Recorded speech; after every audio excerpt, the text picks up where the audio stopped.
Most wanted ఉగ్రవాది Lashkar-e chief Hafeez సయీద్ని Pakistan ఇప్పుడు భారత్కు అప్పగించబోతోందా లేక భారత్ హఫీజ్ని అక్కడే చంపేయబోతోందా? రాబోయే కొద్ది రోజుల్లో ఈ రెండింట్లో ఏదో ఒకటి జరుగుతుందన్న అంచనాలున్నాయి. ఆపరేషన్ సింధూర్ సమయంలోనే ఇది జరుగుతుందని అంతా భావించారు. కానీ ఈ విషయంలో జాప్యం జరుగుతోంది. దీనికి కారణం భారత్ హఫీజ్ని ప్రాణాలతో పట్టుకోవాలనే లక్ష్యంతో ఉన్నట్టు తెలుస్తోంది. లేకుంటే హఫీజ్ను అక్కడే హతమార్చడం భారత దళాలకు పెద్ద కష్టం కాకపోవచ్చు.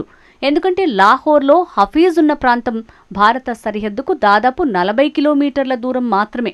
అక్కడికి మరో 30 కిలోమీటర్ల దూరంలో ఉన్న మురీద్కేలో లష్కరే ఉగ్రవాద స్థావరాలను భారత దళాలు ఆపరేషన్ సింధూర్లో భాగంగా ధ్వంసం చేశాయి. మురీద్కేను భారత్ టార్గెట్ చేసిందే హఫీజ్ను దెబ్బతీయడం కోసం. ఎందుకంటే మురీద్కే లష్కరే హెడ్ క్వార్టర్.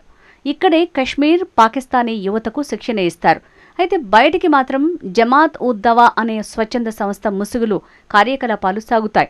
దాదాపు 200 ఎకరాల్లో విస్తరించి ఉన్న కాంప్లెక్స్లో ఈ సంస్థ కార్యాలయంతో పాటు మసీదు, మదర్సా కూడా ఉన్నాయి.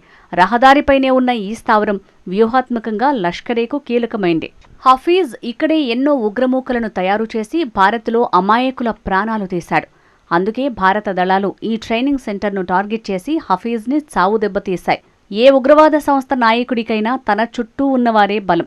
ఇప్పుడు భారత్ హఫీజ్ కింద ఉండే బలగాన్ని లేకుండా చేసింది. దీంతో ఒక రకంగా హఫీజ్ అత్యంత బలహీనుడైన ఉగ్రనేతగా మిగిలాడని చెప్పొచ్చు. ఇప్పుడు హఫీజ్ను వేటాడటం భారత్కు కష్టమేమీ కాదు.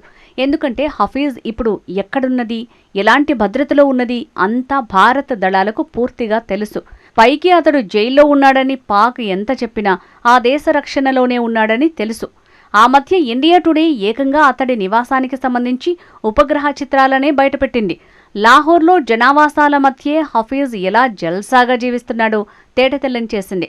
అతని సొంత ఉగ్రముఖలే కాదు, పాక్ సైన్యం కూడా రక్షణ కల్పిస్తోంది.